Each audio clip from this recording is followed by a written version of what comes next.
Hello, I am here with lovely model Davina, and we're about to start off with the braid pattern for the lace closure sewing. First, the tools you may need is your rat tail comb, a couple duck pins,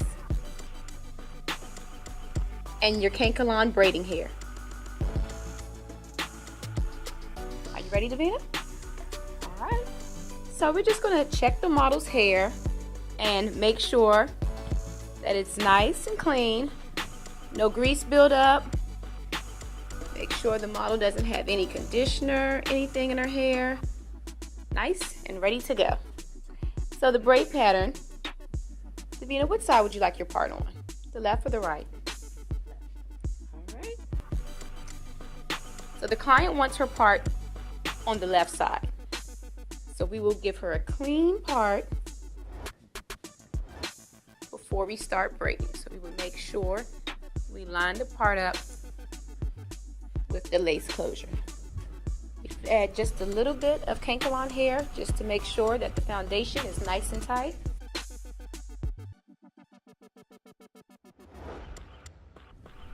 Now, we will start the braid pattern.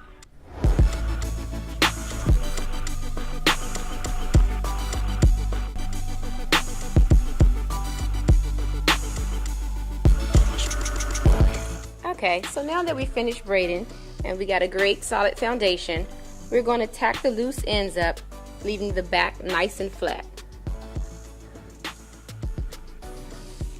So here we're just kind of sewing up the ends so that she won't have any lumps and bumps throughout her sewing.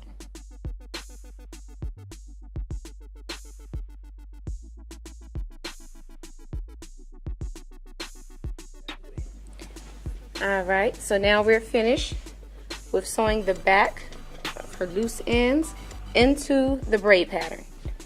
And now we're about to sew on her neck for protecting her cornrows when we do her lace closure sewing.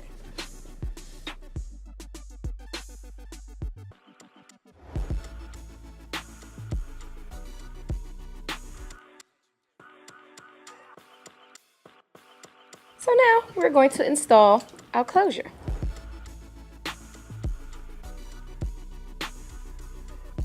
Here we have an 18-inch loose wavy Brazilian closure by Maven, and just to reassure that you must bleach the knots. That will give a more natural look when you're installing your closures. We measure the closure up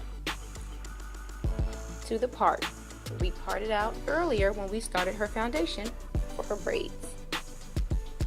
Not too close to where the closure starts from the hairline. We will give it some excess hair.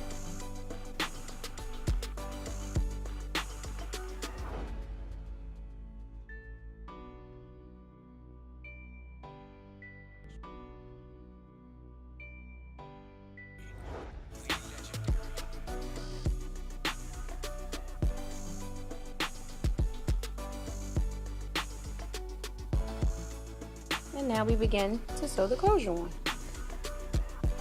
You can ask the client to hold one side of the closure. Davina, can you hold this side of the closure for me? As tight as you can. Yep. As I lift the other side of the closure and begin to stitch around her hairline.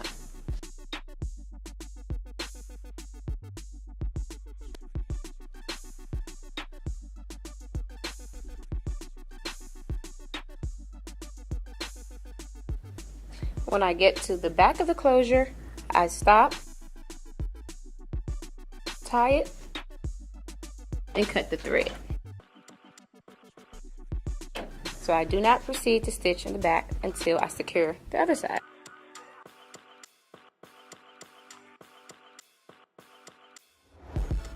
Now this is the most important part, because a lot of the clients say, oh, my closure slides back.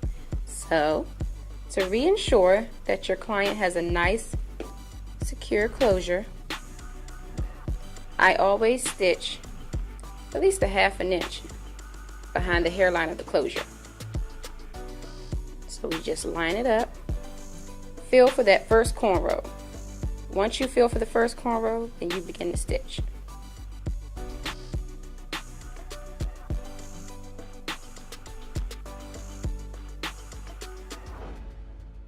You do the same procedure as you did on your left side to your right side.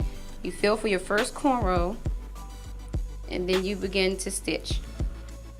This is to lock the closure in, so you won't have any sliding throughout your sewing.